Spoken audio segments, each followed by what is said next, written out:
what I love about southern rock lobster is, as a scientist, they're sort of the ideal animal in the sense that we can tag them and so we can measure their growth.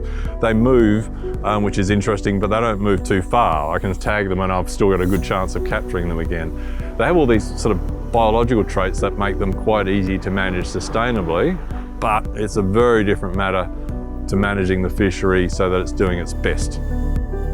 By that I mean we want to make sure the fishery is not impacting on the ecosystem, and we also want to make sure the fishery is delivering sustainably as much social benefit to the community as well. There's all those other things that go beyond just sustainability that we try to deliver from the lobster fishery.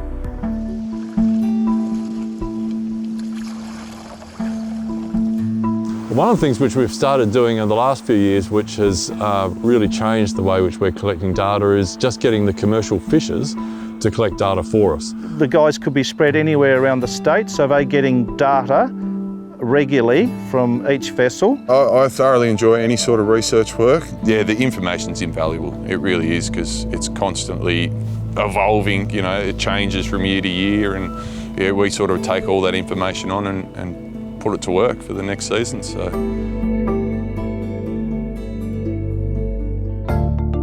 I think one of the strengths about this particular fishery is that we have data coming in from so many different sources. So we have observers aboard boats, and we have commercial fishers giving us data, and we have charter operations where we go and collect the data ourselves as researchers.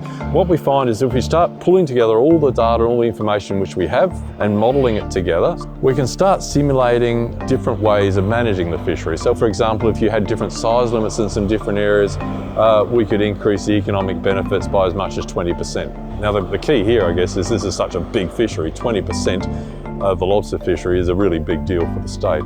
So the data we collect all feeds into, really at the end of the day, really trying to make sure that we get the right management decisions being made on a year-to-year basis in the fishery.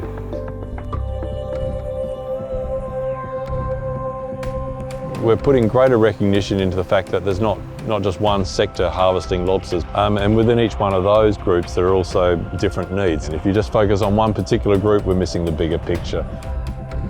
You know, I've been in the fisheries since I was 11 sort of thing, and I'm just interested to know about the species I catch. I've learnt a lot over the years by being involved. If we're not putting that information across to them, then we're not getting it back. So it is a vital partnership between sort of the researchers, the scientists and the fishermen. We all sort of have to do it together to keep this fishery sustainable.